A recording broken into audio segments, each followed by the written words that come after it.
అందరికీ నమస్కారం. 2 రాష్ట్రాల్లో ఉన్నటువంటి తెలుగు ప్రజలకు, భారతదేశంలోనూ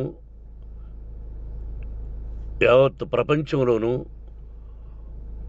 ఉన్నటువంటి తెలుగు మిగతా భాషలలోని అభిమానులకు, నా శ్రేయోభిలాషులకు, ఆత్మీయులకు, ప్రజాప్రతినిధులకు, 2 రాష్ట్రాల ముఖ్యమంత్రులకు, మీడియా ప్రతినిధులకు నా హృదయపూర్వక నమస్కారాలు. గత 4 రోజులుగా ఏమేమి జరుగుతున్నదని అందరికీ తెలుసు. ముఖ్యమంత్రులకు కూడా తెలుసుంటుంది. ఎందుకంటే వాళ్ళు ఎన్నో సమస్యలతో తలమునకలై ఉంటారు. కానీ ఎవరో ఆయన పర్సనల్ సెక్రటరీస్ చెప్పుండొచ్చు. నా హృదయంలో ఉండే ఆవేదన ఏమిటంటే, కుటుంబ సమస్యల్లో ఎవరైనా పర్మిషన్ లేకుండా ఇతరులు జోక్యం చేసుకోవచ్చా? మీరే ఆలోచించండి. 100కి 100% అనాల్సిన అవసరం లేదు. కనీసం 95-99% కుటుంబ సమస్యలు ఉంటూ ఉంటాయి. అంటే మేమంతా నటులం కాబట్టి మా విషయాలు, పాపులర్గా ఉన్నటువంటి రాజకీయ నాయకుల విషయాలు, కొంతమంది ఉన్నవి లేనివి, లేనివి ఉన్నవి చెబుతూ ఉంటారు. చెప్పేవాడు కూడా ఆలోచించాలి, వాళ్ళ మనసులు, వాళ్ళ కుటుంబ సమస్యలు అని. ఇదంతా ప్రజలకు తెలుసు. కానీ ఎందుకులే మన పనులు మనం చేసుకుందాం అని అందరూ సైలెంట్గా ఉన్నారు. ఇప్పుడు ప్రజలు కూడా, కొంతమంది రాజకీయ నాయకులు కూడా ఆలోచించుకోవాల్సిన విషయం. విజువల్స్ చూడండి, టీవీల్లో వస్తున్నాయి, సోషల్ మీడియాలో వస్తుంది. రాత్రి 8 గంటలకు గేటు తోసుకుని నా బిడ్డ మనోజ్ కుమార్ వచ్చాడు. అది రైటా రాంగా పర్సనల్ విషయం, తర్వాత మాడుకోవచ్చు.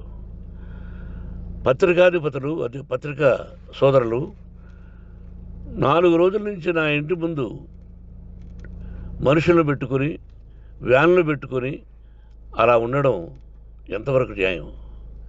నేను అప్పటికీ బయట పోతున్నప్పుడు చెప్పాను, అందరికీ నమస్కారం అయ్యా, మీకు కుటుంబ సభ్యులు ఉన్నారు, దయచేసి నా సమస్యను నేనే పరిష్కరించుకుంటాను నా బిడ్డలతో, దీన్ని చిలవలు పలవలు చేయొద్దండి, దయచేసి నన్ను గౌరవించండి, నేను ప్రజలకు ఏం చేస్తున్నాను ఒక విద్య ద్వారా అనేది మీకు తెలుసు, నటుడిగా మీ అందరికీ తెలుసు, ఒక రాజ్యసభ సభ్యుడిగా మీకు తెలుసు, ఎంత క్లీన్ చిట్టుతో వచ్చానో రాజ్యసభ సభ్యుడిగా.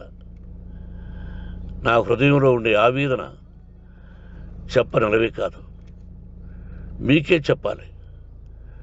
ఈ రోజున ఈ మీడియా సోదరులు ఎంత కల్పితాలు, ఎంత నెగటివిటీ నన్ను గురించి చెప్తున్నారో మీ అందరికీ తెలుసు. దానికి నేను బాధపడడం లేదు. మీరు ముఖ్యంగా తెలుసుకోవాల్సింది, రాత్రుల్లో గేటు తోసుకుని, గేటు పగలగొట్టి పర్మిషన్ లేకుండా ఎవరైనా రావచ్చా? మీరే చెప్పండి.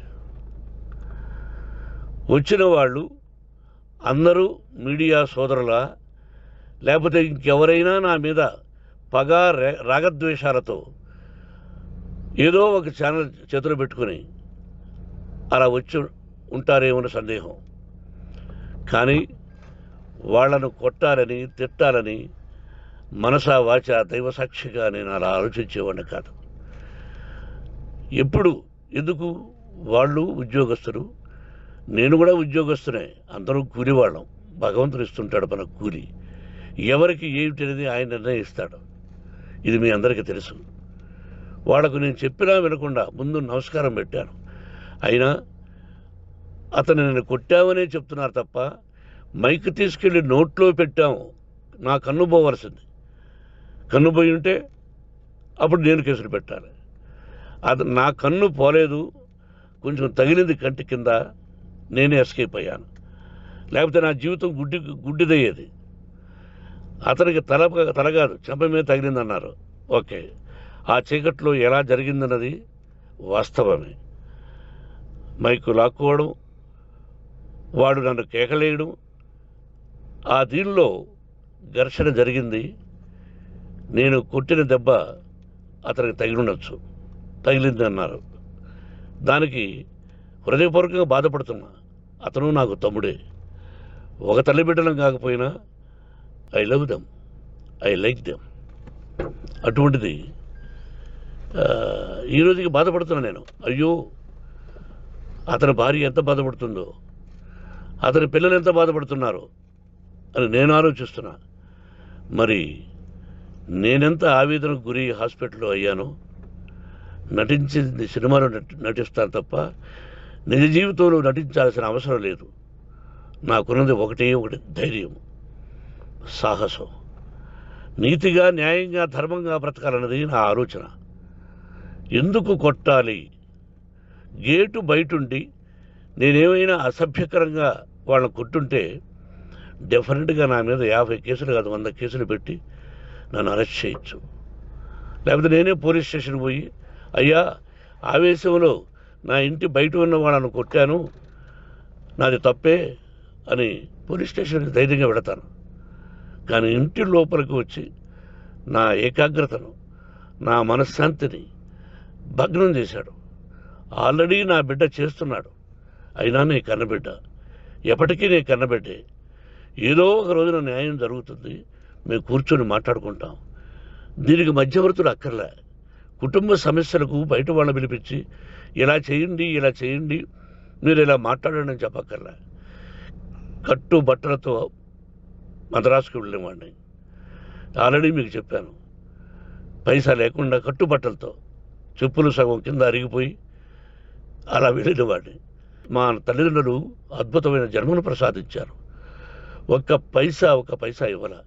నా కష్టార్జితంతో నేను సంపాదించి ఈరోజు నేను కులమతాలకు అతీతంగా 25% ఫ్రీ ఎడ్యుకేషన్ ఇస్తూ, నా స్థాయిలో నాకు తగిన సహాయం చేసుకుంటూ, వరద బాధలు వచ్చినా, ఇంకోటి వచ్చినా, అన్నయ్య ముఖ్యమంత్రిగా ఉన్నప్పుడు కూడా ఎన్నో చేశాను. బట్ అవి మర్చిపోయి ఈరోజు కొట్టింది మాట్లాడుతున్నారు.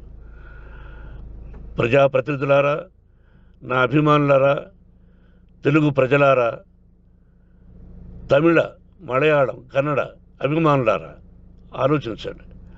నేను చేసినది తప్పు, కొట్టినది తప్పు. ఏ సందర్భంలో కొట్టాల్సి వచ్చింది? మీ ఇంటికి దూరితే ఒప్పుకుంటారా? మీ ఏకాగ్రతను భగ్నం చేస్తే ఒప్పుకుంటారా? మీరే ఆలోచించండి.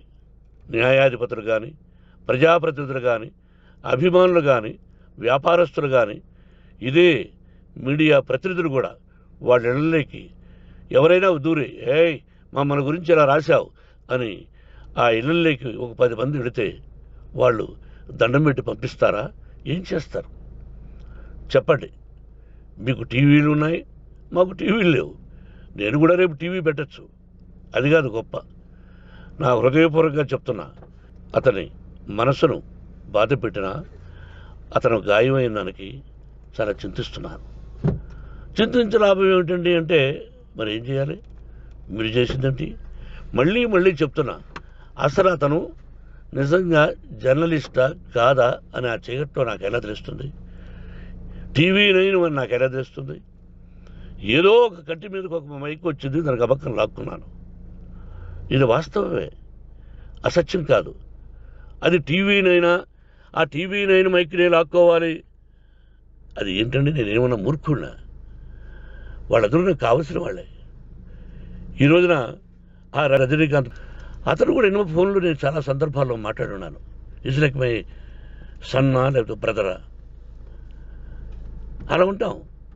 మరి ఈ విషయంలో మాత్రం మీరు అందరూ అంటే మీరు చేసినది తప్పు అని మీరు ఒక్కరు అనలేదే. కానీ జర్నలిస్టు సోదరులు, ఒక ఆడపడుచు, దాదాపు ఒక 5-6 మంది ఆడపడుచులు, ఒక 5-6 మంది సోదరులు, వాళ్ళందరూ మాట్లాడారు. కొట్టడం తప్పైనా ఏ సందర్భంలో కొట్టవలసి వచ్చింది, ఇవన్నీ క్లియర్గా మాట్లాడారు. ఆయన్ని మీరు చెప్పరు.